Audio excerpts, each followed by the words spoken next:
Hey, good evening, ladies and gentlemen. Thank you for joining us this evening. We're going to have a very sweet demonstration, truly a chocolate indulgence in a couple of different ways. We're going to start with the chocolate pot de crème, and then we're going to make an orange-scented chocolate mousse. So what I've done is I've taken the two bags that were in my kit. One of the kits is all related to the chocolate mousse, of which if you take a good look, you'll see the butter and the chocolate pieces.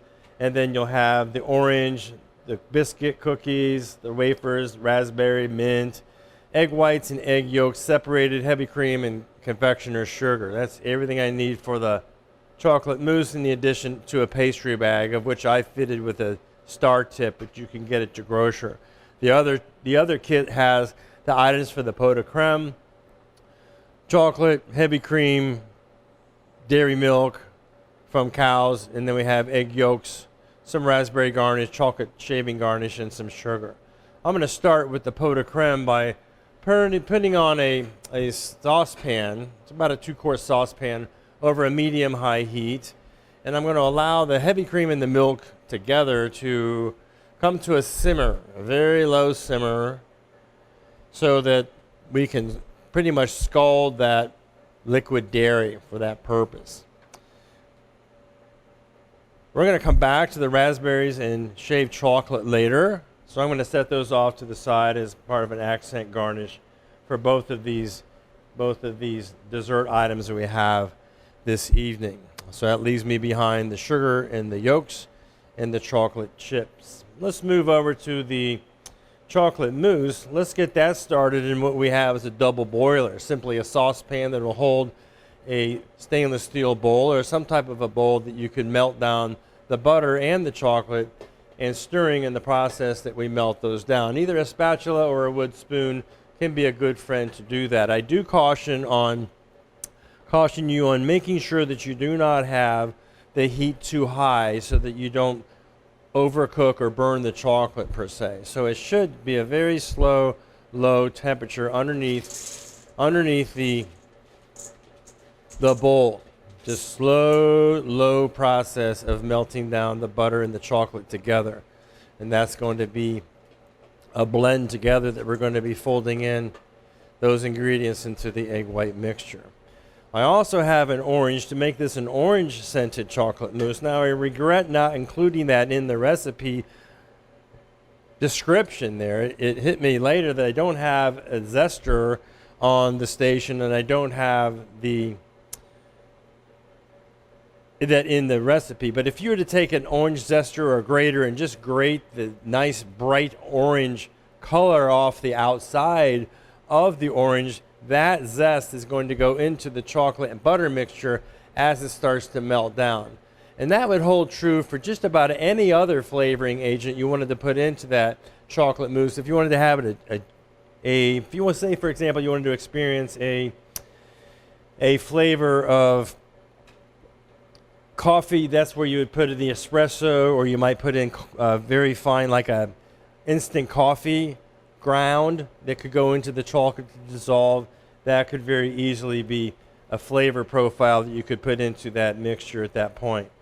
So I'm going to take egg whites and egg yolks separated. The yolks and the whites we're going to use on this side of the kitchen, and these whites and the sugar are going to go to the other side of the kitchen. And we'll take a look at that here in a moment. But meanwhile, I want to show you how we would go about doing segments of that orange in a little knife skills process to do that. So I'm making myself a little bit of room, and what I would encourage you to do is, after you've zested that orange, simply take the orange and to pretend that that's the North Pole, South Pole of a globe. We're going to position our fingers, all digits, around the equator of that globe, and we're going to enter the orange at about a finger width distance to take off the two ends of that orange. So let's say, for example, North Pole, South Pole. Those both come off of that. And then after that occurs, we're going to put the widest diameter on the surface of the cutting board, and we're going to enter the orange at a bit of an angle, following the natural contour of the orange as we work our way around, using pretty much this section of the knife kind of inward from the tip just a bit, following that curve of the orange so you have that natural contour, a nice spherical shape at the end of the process. Our ideal objective is to eliminate any of that white pith matter that's underneath the bright orange zest that you probably have taken off to flavor the mousse with that taste. So those are going to go off to the side for composting and things. The next step that you would do on these is you would take the segments. So we have the orange. You can see the natural lines in there. I'm just going to put like a wedge cut of orange, a wedge cut of the knife into the orange to be able to yield these nice little segments in the same manner that you might do a grapefruit using a grapefruit knife in the morning for a breakfast meal period, whatever that might be. So you can do a little accent garnish of that chocolate mousse at the end of the preparation process. I just like accent garnishes. I think they really make a dish worthwhile and wonderful to view, very inviting. So those segments are really there just for garnish, wonderful to use for many applications. So the rest of this orange you could do segments, or you could simply use that as a snack. It's very high in vitamin C, very good and good for you. So feel free to take that into your own hands as we move forward. So now I want to be able to take that cream, which we saw scald relatively quickly. It almost came to a boil. It was simmering rather rapidly. So that's okay. Manage it. Just don't let it spill over. Again, you got to clean up. To that, I'm going to add the chocolate chips. Okay, so those are going into that mixture. Coming back to the mousse, I'm going to take a look at this meltdown of the chocolate in the butter. And if you can see inside this bowl, you'll be able to recognize the soft, creamy consistency that's developing from the combination of the melted chocolate and the butter as that starts to be able to incorporate and become a homogenated mass as we move through that process there. So that's nice and smooth, it's creamy, keeping a very low temperature on that bowl at all times so you can manage the process. So now I have that working. I want to be able to use a spatula or a wood spoon or any type of tool that you have at home to be able to make sure that all that chocolate melts down in that liquid dairy, the cream and milk mixture, to be able to allow that to have those flavoring agents. So that works fairly well. It takes a couple of minutes. It's almost the same manner as if you were to make hot chocolate from a scratch start state using chocolate chips versus a cocoa powder, which is a little bit more bitter than melted chocolate because the sugar ratio to the cocoa butter, cocoa liquor content in chocolate chips is superior, and that's why I think some of the better hot chocolates are made from chocolate chips versus cocoa powder. So in a stainless steel bowl, we're going to whisk together the egg yolks and the sugar, starting with the egg yolks and giving them a small, short little whisk, and then adding in the sugar. And we're going to allow those two ingredients to whisk together so that we are dissolving the sugar in the egg yolk mixture so it's homogenized also and almost forming a bit of a light yellow color when it is completed. So this is the ingredients for the pot de crème. So we're letting this mixture come together very simply. Doesn't take a lot of effort, just some nice motion to allow that to incorporate. Come check it to make sure that that chocolate is melting down. It should look just like you would pour into a cup to be able to enjoy a hot chocolate. Do make sure you dissolve all that chocolate well so that you have the liberties of experiencing all the rich, deep flavors of that dark chocolate for this pot de crème. French term for pots of cream is basically what that is. It can be made in a little ramekin like we have this evening, or it could be done in a coffee cup if that's what you have at home. Any of those types of vessels that are oven proof that you can put in the oven will work out just fine.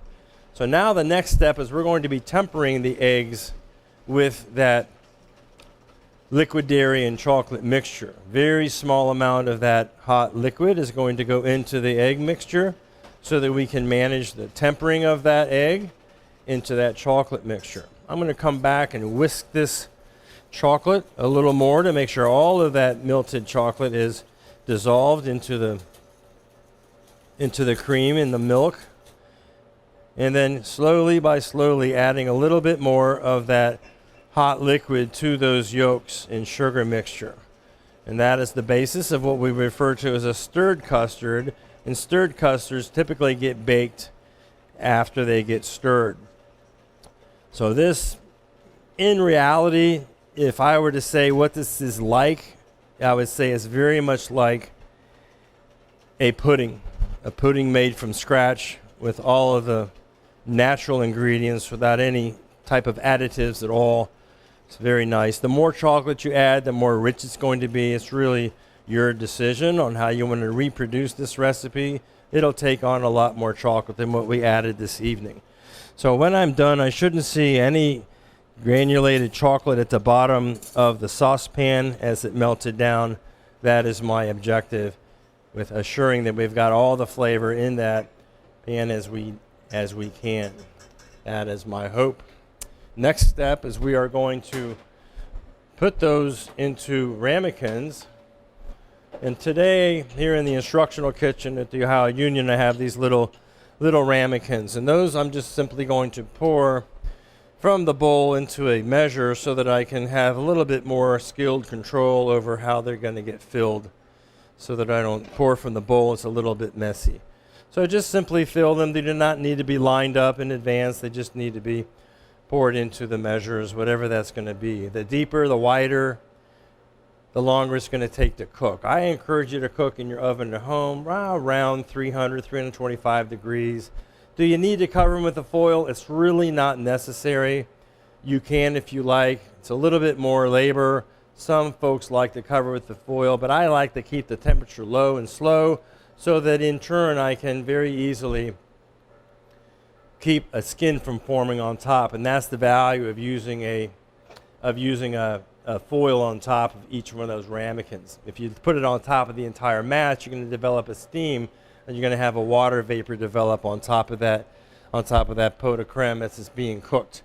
So that's something to think about in that process as you move forward. So these are going to go directly into the oven. I see a bubble here. I don't like it. I'm going to get rid of it.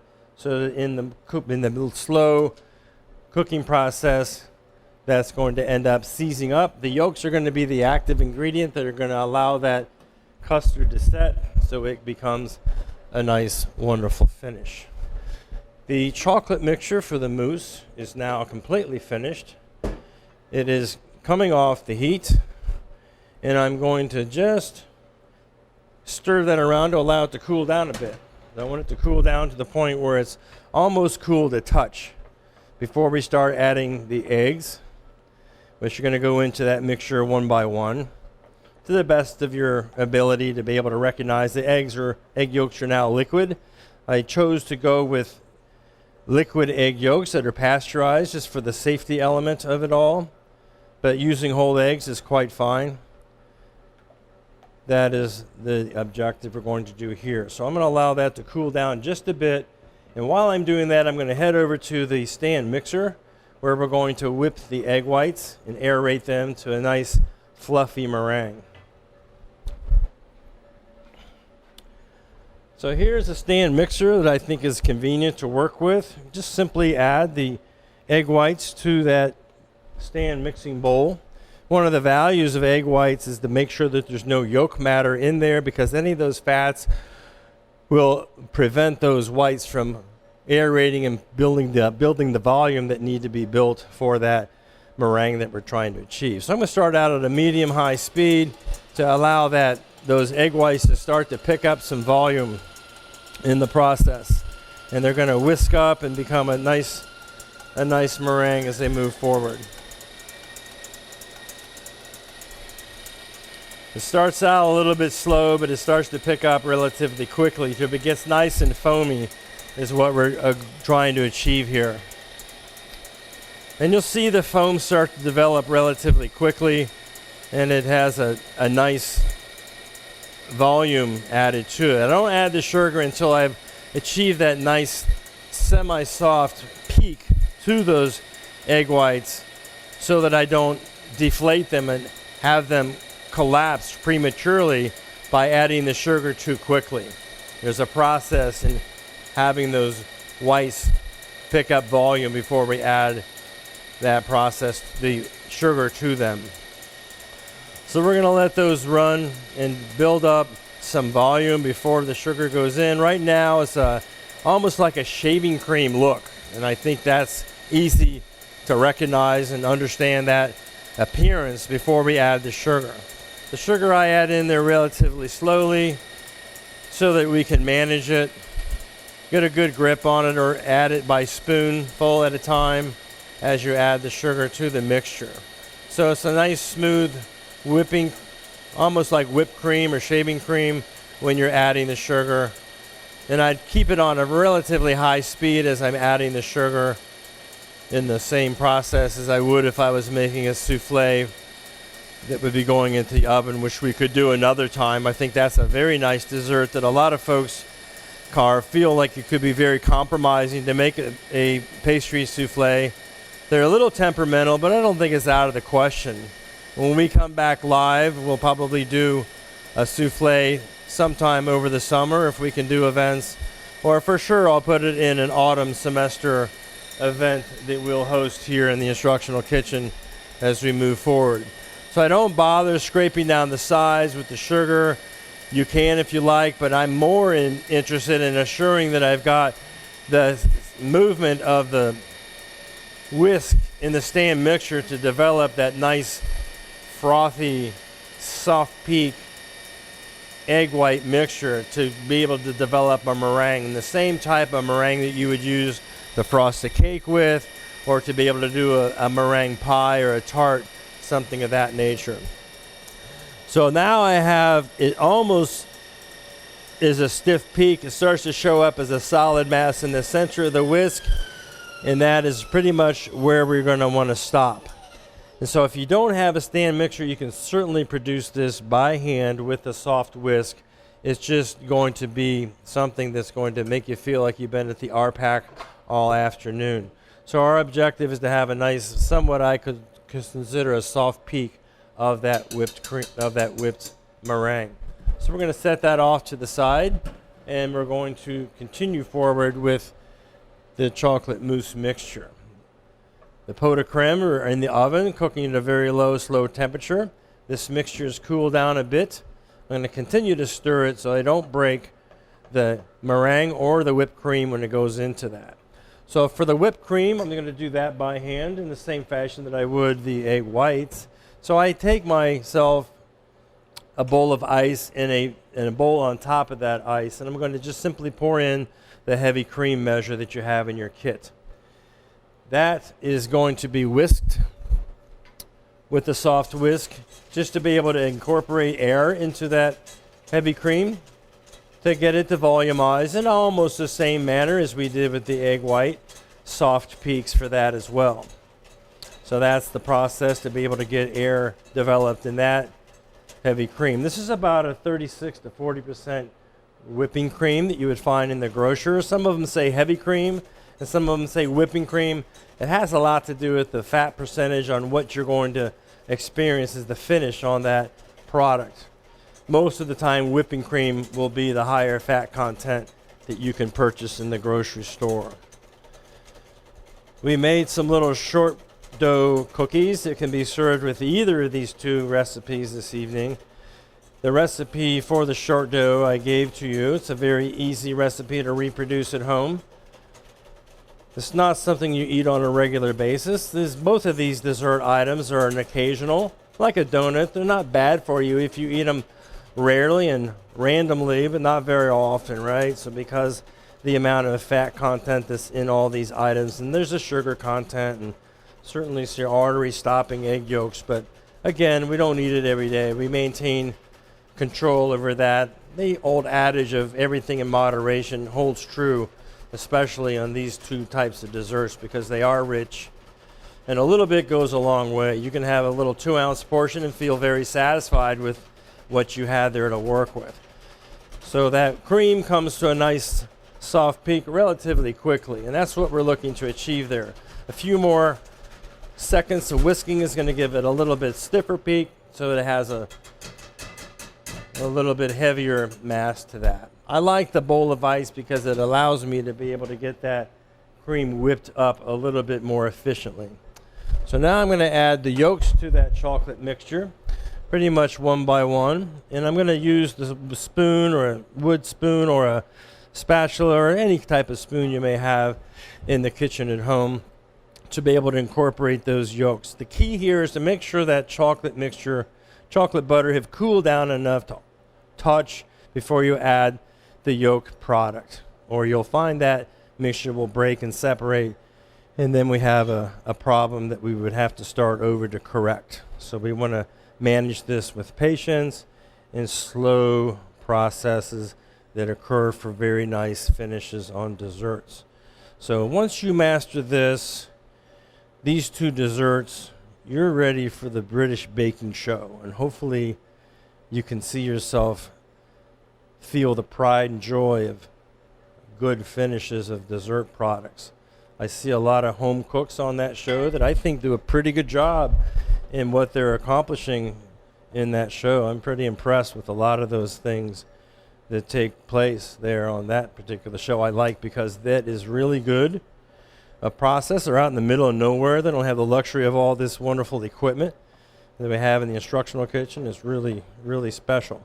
So when we're finished, we should have a very nice, beautiful couverture look. It looks a lot like chocolate ganache would be when it's finished. Chocolate ganache is just about 75% chocolate, 25% cream melted together over the double boiler like that to get this nice, smooth, creamy, rich texture is what we're looking for on that.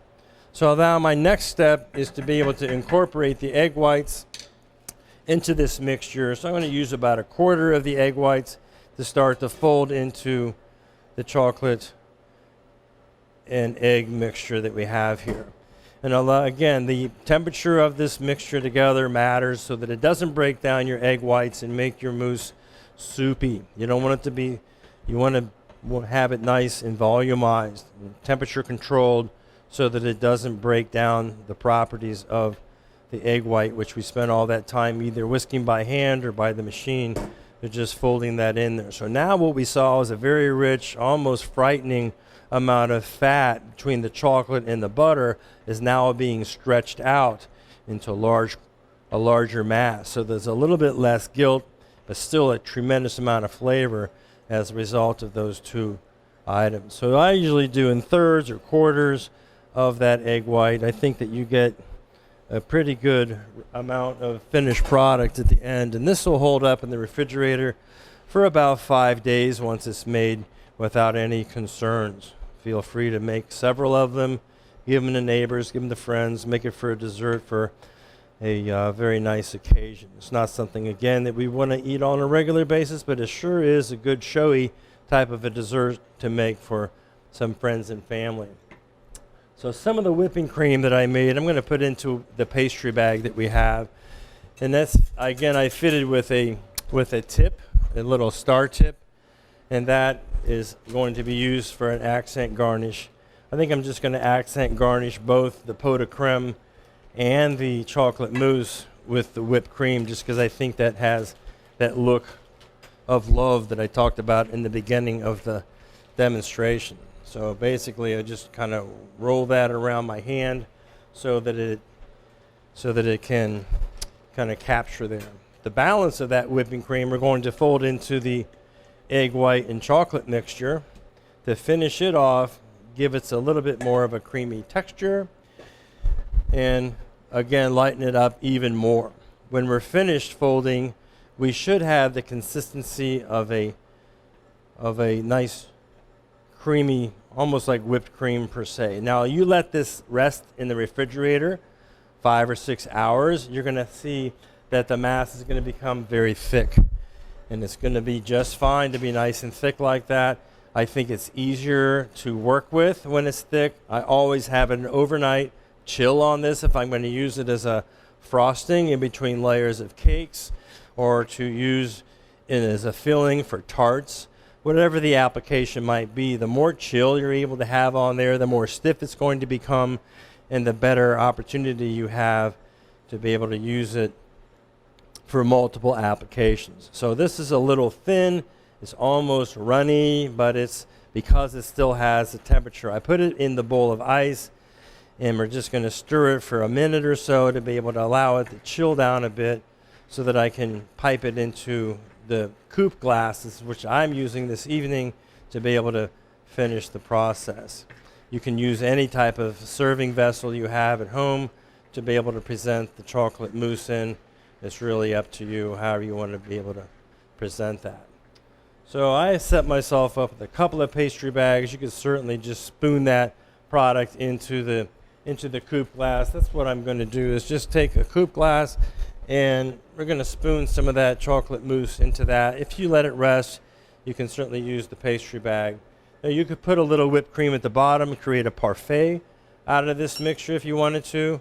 You certainly could do a lot of different directions on how this is being presented. But I like these glass coupe dishes because they have a good look to them. I like that you can see the product right through there. I just like that look. Right around the sides, I can feel that mousse getting nice and thick, which is what you want. So if you've got time, feel free to allow it to just chill in the refrigerator or over the ice. Feel free to give it all that time to be able to thicken up nice and attractively. I'm going to accent garnish this with maybe one of these nice wafers. And I'm going to put a little accent of whipped cream there at the top because it's nice and pretty. And then maybe put on a little bit of shaved chocolate on top of that chocolate mousse. A little accent of some fresh mint that we gave you to work with. And I think because we've got raspberries, we may as well put a few raspberries on there too to be able to give it some nice entity. And then those orange segments that we did earlier can come back into play, and to have that as an accent for an orange chocolate mousse that we have. So tonight I'm going to present those on a bar of chocolate. It's kind of neat. The pot de crème, came out of the oven, nicely set up. It doesn't have any jiggle left when I take it out of the oven and let it cool down in the refrigerator. I think it's ideal to have it cool down for at least 6 or 7 hours so it's a nice solid mass. For that, we're going to accent garnish that with a little bit of whipped cream, maybe off to the side. And for that, you could use a couple raspberries as well to be able to give you some type of a fruit benefit on this dessert. For that, I like the Graffette wafer because it's nice and crispy, kind of crunchy. And we've got shaved chocolate available to us. We may as well just use it on that dessert too. And I just love the look of a nice sprig of mint along with those berries because they just have such a beautiful appearance. So we're going to present these this evening, the pot de crème on this nice bar of Callebaut chocolate from Belgium.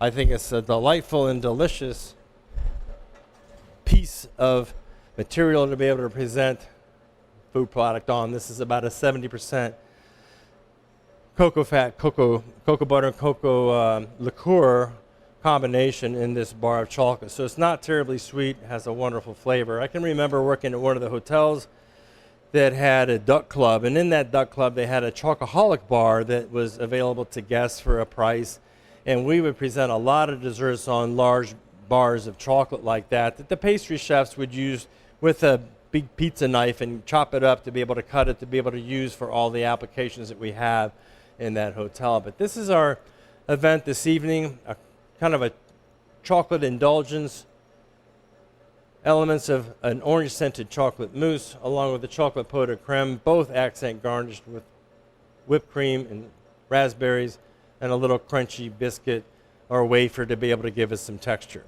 Very glad you could join us this evening. Happy to have you here. Hopefully you get a lot out of this, and these recipes are easy to make again at home, so feel free to do so. Thank you very much for joining us.